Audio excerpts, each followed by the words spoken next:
Still on the news at 7. A fire outbreak has razed 15 shops, destroyed goods worth millions of naira, and left one injured at the Obalikpide market, Kuto, in Abeokuta, Ogun State. According to an eyewitness, the outbreak followed a power surge from a palm kernel shop using gas. Our correspondent, Jumoke Tobi Fadele, once again has the details. A fire outbreak has left one injured and 15 shops razed, while goods worth millions of naira were destroyed at the Obalikpede market, Kuto in Abeokuta, the Ogun State capital. The State Commissioner for Industry, Trade and Investment, Adebola Shofela, while on the spot assessment of the damage done by the inferno, condoled those affected in the fire, which allegedly started from one of the makeshift shops outside the market and caused by power surge from a generating set.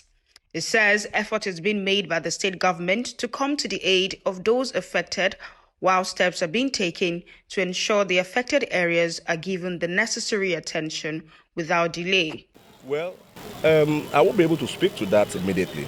But of course, the State Emergency Management Agency has also come around to take physical stock and see where losses are incurred in terms of stocks and some of the assets or working capital assets of the traders, and they will be able to see. I know that the governor is a very compassionate person.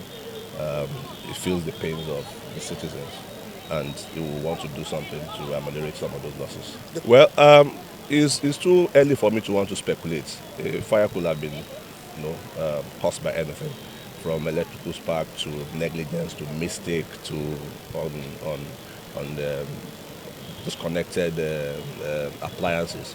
So the agencies of government responsible for this kind of investigation, the SEMA, my colleague in the Ministry of Special Duties, the Fire Brigade Division, they'll be able to come up with a report. So I don't want to speculate on it, but we'll be able to see and know what is the probably the remote and immediate causes of the fire, so that we can mitigate against those risks in the future.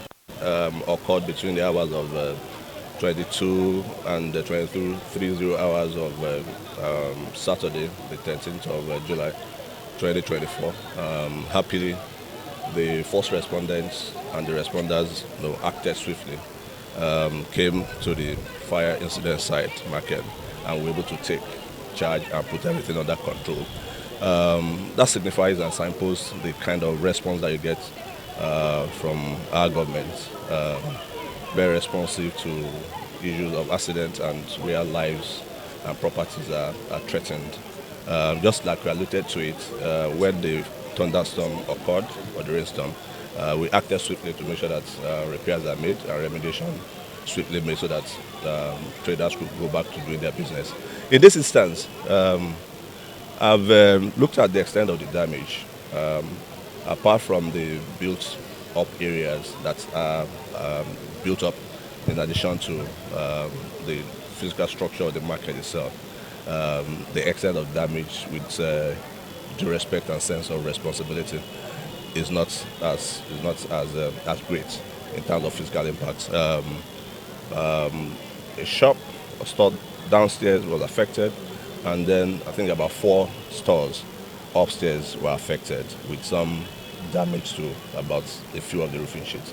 So I want to presume that if the remediation is limited to where the fire impact is, then it shouldn't take us too long to be able to come back to site and see what we'll be able to do in the first instance in terms of remediation, and then we'll now, of course, take it further if there's a need for it in terms of the near term and the long term renovation and repairs that we can also do to the market. Don't forget that this market is about 43 years old, and we have been trying to keep it in shape, and it's only by the benevolence of the government and the fact that the government is also committed to maintaining some of the social investment assets.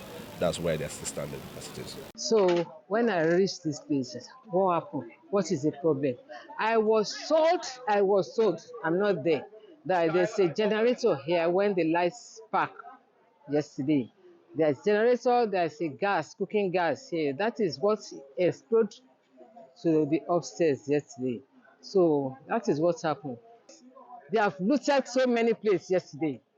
They looted the markets yesterday. So we have to be on ground that everybody has to move out of the markets.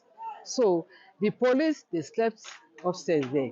There's nobody sleeping in the market. It was gathered that some of the goods caught in the inferno included rice, provisions, bananas, pots, among others. From Abeokuta, Jumoke Toby Fadele, reporting for KAFTAN Television News.